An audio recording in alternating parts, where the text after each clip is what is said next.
Welcome back to the Bible Reading Project. It is Tuesday with the most sweet, most precious, most awesome, most beautiful woman in the world, Miss Robbyn Diana Creel Evans. Michelle. See? So there you are, gorgeous as can be. Thank you. So you know what we call you on the show, right? I do. But you don't like when I say No. you don't at all. But Joey, your future son-in-law, bleeps it out, so nobody really even knows your name. It's bleeped every single time. So thank Joey that when we say your nickname, It's not really my nickname. well, it goes back to high school. Yeah, it's high Your school. friends in high school called you that. So I pick on you calling it. And the reason I pick on you and say, so remember, Joey, Tuesday's the day. I do it just because it irritates you. And that's kind of the fun of marriage is that you can irritate each other and you still have to live together. You still, have to sleep on the couch or whatnot and all that. We So don't do that. we don't. So it's just fun to pick on you. I pick on you all the time. I know you don't watch a lot, but I pick on you all the time. And it doesn't bother me because I love it. I know. Because I love you that much. So I want to pick on you a little bit because I think you've definitely, how do the young kids say you glue up? You had a glow up. Okay. I mean, that's beautiful, right? Right. But then you married me. So that's day one. Look how gorgeous you are. But then you started hanging out with me and look at this. Like what happened? Look at me. Why did you marry that? I don't think that's Look at my forehead. My that's not good forehead. for either of us. I literally look like I have little goggles, swim goggles. Those are Why tiny. didn't you tell me not to wear swim goggles? That was in style. Oh, do you like me better with or without a beard? With. Yeah, I like you better without one. Yeah. Do you like the hair like that? Do you? No, I don't like The I don't blonde- Think I like it blonde. I don't either. I used to. Right. I used to think you looked hot blonde, but now I'm liking the short buzz cut brown kind of thing. Me too. But I don't remember where that was. I don't even know. I looked at that. And the coat, what kind of coat am I wearing? You know that was fake. That was pleather. Probably. It was pleather. I believe because it. we were in ministry and I couldn't afford real leather. And so I had a pleather jacket. Yeah. I could use Armor All to make it shine. I remember. But you hung with me. Big nose and all I got. did. Crooked eye. I got a lazy eye. Why did you marry me, by the I way? think we both have a lazy eye. Why did you marry me, by the way? I want to tell the story, but I would like to know why. Why would you say yes to me? I had no money. I mean, nothing. I feel like I had a college degree in recreation. That should have told you something. Yeah. That should have told you how this show's going to go. I had 4 years. And you know what my classes I took? I took badminton. I took coaching wrestling, coaching gymnastics, coaching swimming, coaching basketball, coaching volleyball. And you married that? I did. Does that irritate you? No, I needed to have fun. But we fight a lot because you feel like your college degree is better than mine. True? I feel like I did a little bit more work if we're talking undergraduate. Okay. So you played in undergraduate Yes. school. Yes. Which was that's smart. I To wrote go to get a papers. 4-year college degree and play the whole time. Yeah, and I wrote every night. You wrote papers every night because your degree is in what? Psychology. My God, why could you marry me knowing if you have that kind of training? Right. And you've done well. You've trained me well, right? Like you've took your psychology education and you trained me pretty well. Like I obey pretty good, You do? right? Like today. Let's start today. Today is not a good morning. It's a great morning Okay. because we're going to help people in the future. Remember, Okay. we're going to have our own marriage podcast. All right. Right. And so that's coming this This fall. is real life, people. Yeah, it's coming It this fall. happens. So this morning, Yeah. I'm in a hurry. Actually, you're snoring. You're sleeping great. Yeah. And so I walk in and I wake you up gently because you told me I'm too loud and don't shake. Like I used to go, get up. Right. But now I just tap, right? Did I do? I just like, You did. so I was like, Robyn, we've got to do Bible reading at 10. And you were like, okay, I'll get up. And I left. Right. So I go do my morning stretches with the dog. So I'm doing my stretches. The dog's there taking care of the dog. And you got up, and of course, all of our children live with us. They do. It's a All of gift. them. All of them are back. They Michael, came Olivia, back. grandbaby, their dogs, their rabbits, everything is back. Yeah. As a matter of fact, you don't know this. I reached out to the HOA to get our pool bands, right? And I text like, hey, we didn't get our pool bands. Right. She said, 15 of them. she said, how many do you need? I said, 8 adults. She typed back, there can't be. You couldn't have 8 adults in your home. And I was like, do. we do. We have 8 adults in our home. And she said, well, then I have to get permission to give you 8 Right. So we're breaking rules Yeah. all day long. Well, this morning, grandbaby is in your arms. Yes. So you're trying to get dressed for Bible reading. Right. You got a grandbaby on your hip. I'm running behind, so I'm trying to run out the door. And what did you ask me to do? Hold the baby. Hold the baby so you could do what? Iron my shirt. What did I say? No. I didn't say it like that. Kind of, yeah. I didn't go, no. Yeah, you said, I'm in a hurry. I can't hold the baby. I didn't go, I'm in a hurry. That's what Ryan says I do. Ryan said, Yeah, it's I really it's did. There's a little edge. I was snippy. It's just a little edge. I'm like leaning on the kitchen counter, and you go, can you hold the baby? And I said, honey, I'm really in a hurry. I got to go. Okay, Is that? leave the honey off. Yeah, because I don't use honey. I'm like, I can't. I got to go. I'm in a hurry. So I can't. Does that sound rude? I can't hold the baby. I got to No, go. I didn't think it was rude. Okay. It was fun. So what did you do then? I went with a baby on my hip because I've been doing this a long time. Baby on my hip, pulled the ironing board Mm-hmm. out, undid the ironing board, got the iron out, pulled the cord out, plugged it up. Amazing woman. With a baby on my hip. And did not hit the baby one time. And women think that, and men think women aren't incredible. Yeah, so that- you're ironing, you're getting out ironing with a baby on the hip. Baby on the hip. And then I went and got my shirt and started ironing with it. And then what happened? Then my husband tried to iron my shirt. Oh, yes. So I come walking down the hall and I'm in a hurry. Like, I've got to go. Yeah. I got to get all this ready. And so I see you there, and the compassionate man that I am, Enneagram 2. I'm a Jesus dude. I'm like Jesus. Where was the Enneagram 2 when I said hold the baby? I was in a hurry. Okay. That's fine. But then the Enneagram 2 came out, and I thought, bless her heart, she's got a baby on the hip. She's trying to iron one-handed, which you do well, right?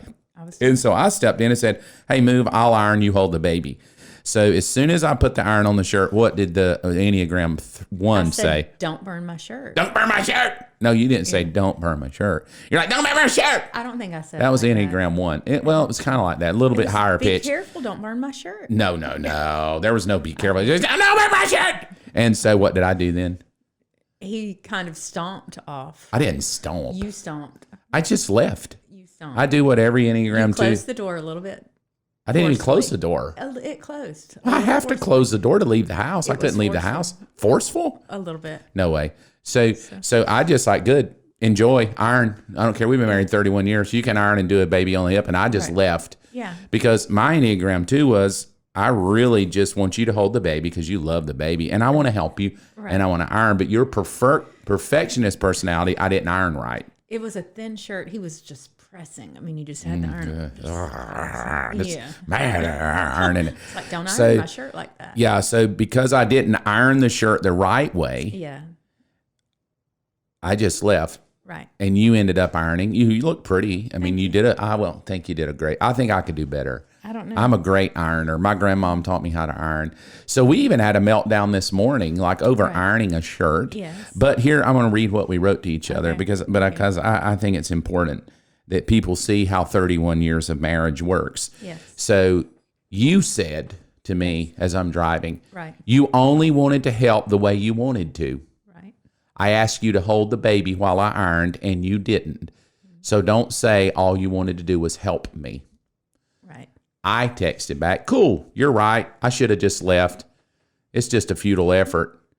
But because I'm a good man. Yeah. I want to teach you how you're wrong. Right. So I sent that text. So I said, here's how. Still a little bit of an attitude right through here. No, you can't read that in a text. So I just texted you, here's how wrong you are. Because I wanted you to know that. I wanted you, I want to just go for the throat. Right. One, and I did them in line because you're a perfectionist. So I just outlined them for you. One, I was running behind, needing to hurry. Is that true or false? It's true. Two, I saw you ironing, holding the baby. True or false? True. Three, I thought, me personally, I need to help her iron so she can hold Johnny. She would rather hold Johnny. Four, was that true? That is not true. That's why you wouldn't rather hold the baby. If we back up a little bit, that's why I said hold the baby. You would rather iron than hold your grandbaby. Well, I mean, not for There's hours. women out there that are freaking out right now. You would rather iron a shirt than hold a grandbaby. Not for hours. Because a man's thinking she would much rather hold the grandbaby. Well, right? I would, but see, that's what I thought. Did you hear her say she would? choose, if I have to choose, grandbaby or ironing? yes, but I had already made a choice in my head for me to iron my shirt real quickly, and you hold the baby for me. Okay, but as a husband, I'm thinking she would much rather hold the baby than iron. I don't know. I don't know if that's really what you thought, but go ahead. Well, it is what I thought. I'm not sure. So number 4, you only help how you want, is what you said. Yes. And then I said, so yeah, I wanted to help you so you could hold the baby, but it just wasn't your way. So I apologize I didn't do it your way. Right. And then you text back, well, I apologize too. My shirt was thin and I didn't want it burned and it made me nervous. You were pressing down so hard. Right. And here we are. That's awesome, isn't it? apologize. Like we had a melt. Look who just came in the door. Ryan, come on in around the door here. Sitting in here today, Ryan, in your chair is the critique queen herself. I was. Isn't that awesome? I felt honored, but also kind of sad. It's sad. It's been 2 weeks now. Do you know what she said today? What? She goes, what are these? She doesn't even know. What's all this? Called I it did. stuff. I knew those were more. Are these your favorite? Those are punishment. She doesn't even know. Punishment. She Okay. doesn't watch the show. It's like I don't. Maybe they're Ryan's favorite. So I milked her into coming on today. Yeah. I'm like, yeah, Ryan's busy. He's got barbecue coming up, and Yeah. would you come on? And she said, yeah. And she's been sitting in here. She's been. critiquing us. She's giving us her critique every day. I have. I So- didn't Well, even you say critique anything. this. I didn't even say. So this is a brand. This is It's not the the critique. Critique Queen shirt. Okay. This is another shirt on the Bible Reading Project merch store, which is launched right now. That's awesome. And so, would you wear this? Okay. First of all, before anybody gets their feelings hurt, I don't wear T-shirts a lot. That's Okay. true. So, 'cause Would I don't wear would you let T-shirts a lot. Stella wear this? Okay. Let me see. Oh, Stella wear anything. Say Yeah. Oh, that's cool. Yeah. What? That's super cool.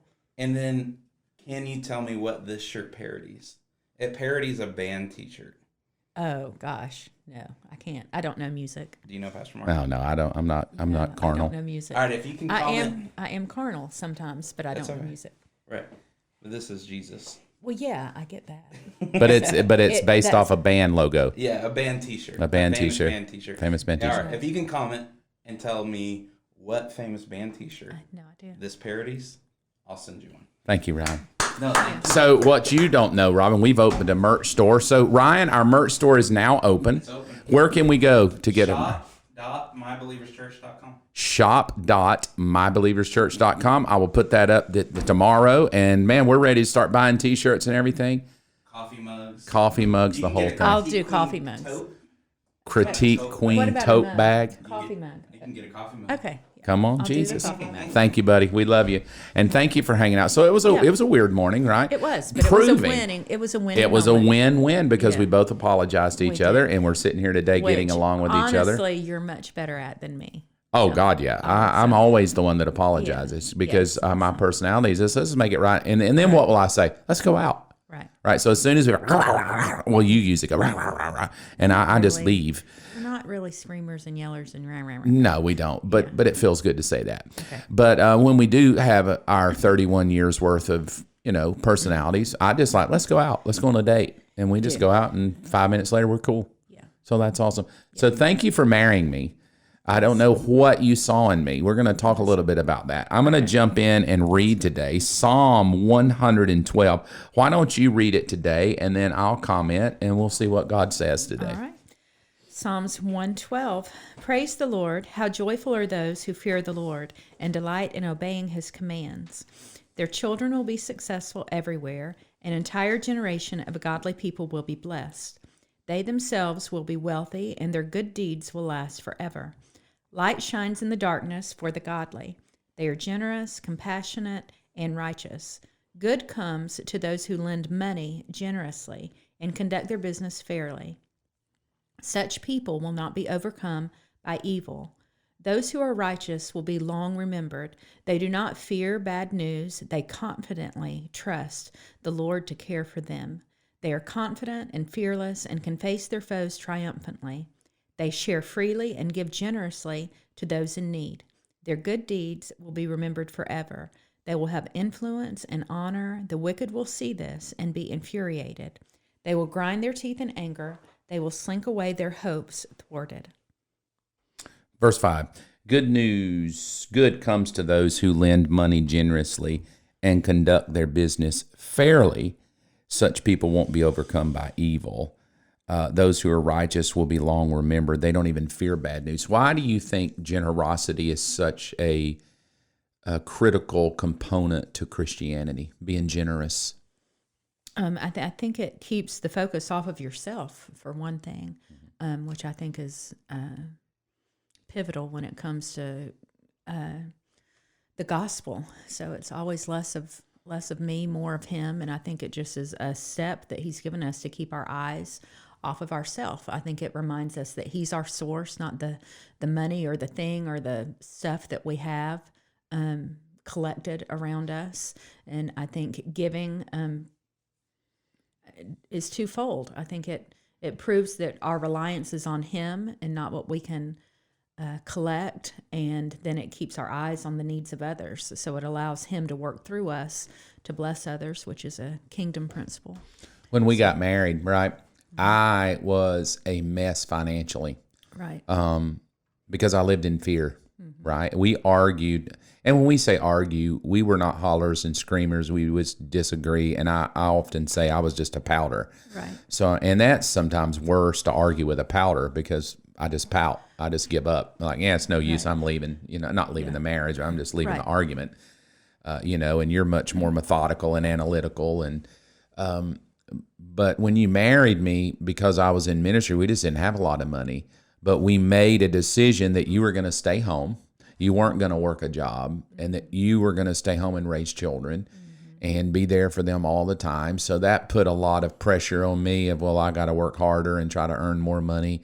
I was stressed all the time. I was stressed about bills. Even in the early years before we had cell phones, how much the phone bill was, because we were calling long distance to parents, and stressed about how much you would spend at Walmart. How much did the birthday party cost? How much did the cake cost? How much did the streamers cost? How much did the clothes cost? How much are you going to spend at Christmas? God, I did that for right. so much. I don't even know how you stayed with me. And I wasn't that I was mean about it. I was just fearful. Sure. Like, I wasn't mean to you. I was just fearful. Like, we're never going to make it. We won't make it. We can't make it. And a lot of our probably early arguments was over my tension of money, and over maybe your lack of understanding how tense it made me. You're like, well, I need this money. I need this for the kids' party. And I'm like, yeah, but, Right. And I'll tell you what set me free. And I hope your testimony of me now, 31 years later, is I hope I've gone from about a 10 down to at least a 2 with money, right? But it came because I truly learned how to be generous. Right. Like, I had to learn that when I didn't have money, I still needed to be generous. I still needed to give. And I was always a tither. We always tithed. Me and you always gave. But me personally, I started finding that when I would pay bills, I used to make a joke that my monthly period, like a woman, was paying bills, because I would be tense for 2 or 3 days, just tense. I couldn't even enjoy life. I was so tense. And I remember thinking, I'm never going to get out of this. I'm probably never going to make more money because I'm a pastor, and, I'm not in it for the money anyway, whatever I would always come up with. And then I decided that every time I started feeling nervous, I was going to give something away, all right?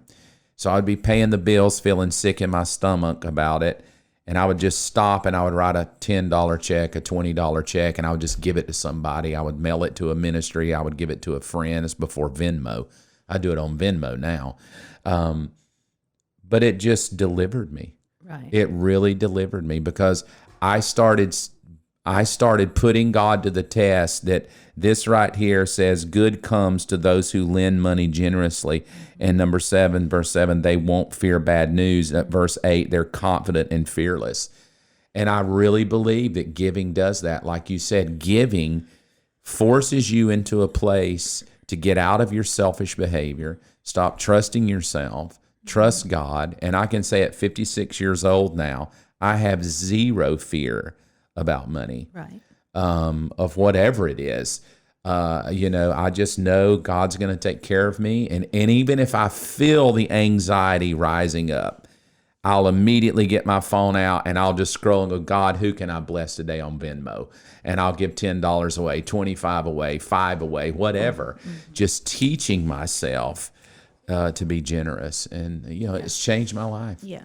So that's good. I think that the principle carries on. I know this passage is about money, but I think it carries on just throughout our lives of just being generous with all of the things that we have need of. So I think there are sometimes that we need peace, and I think when we offer peace to other people and we offer comfort to them, I think there are times we need friends. I think we have to make ourselves friendly.